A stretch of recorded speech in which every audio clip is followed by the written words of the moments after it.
Chaque jour, quand on descend dans un tunnel, on entre dans un environnement à part, un espace confiné, sombre, bruyant, un espace où un petit incident peut devenir un grand danger, très vite. On pense souvent que les accidents, ça n'arrive qu'aux autres. Mais la vérité, c'est que le risque est partout. Une fuite de gaz, un incendie, un malaise. Et parfois, on n'a que quelques secondes pour réagir. C'est pour ça que les moyens d'alerte et de secours ne sont pas là pour faire joli. Ils sont là pour sauver des vies. Peut-être la tienne, peut-être celle de ton collègue. Dans le tunnel, tous les 200 mètres, il y a des niches de sécurité.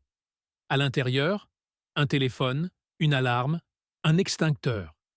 Un simple geste, 3 secondes sur un bouton, peut déclencher une alerte et faire gagner un temps précieux au secours. Tu as aussi une radio. Ce n'est pas juste pour les consignes. C'est pour garder le lien entre nous, en cas d'urgence, quand chaque mot peut faire la différence. Et n'oublie jamais ton détecteur de gaz. Ce petit appareil, tu dois le tester à chaque descente.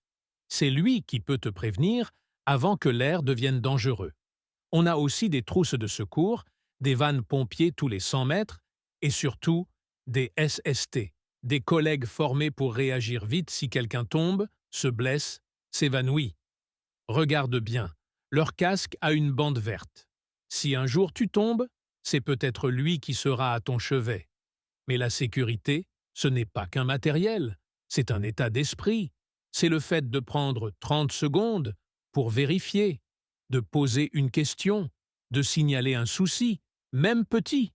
On est tous là pour travailler.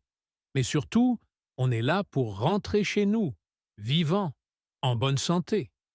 On a tous une famille, des proches, des gens qui comptent sur nous. Alors aujourd'hui et chaque jour, sois vigilant, sois responsable. Parce que, dans le tunnel, la sécurité, c'est l'affaire de tous. Et elle commence par toi.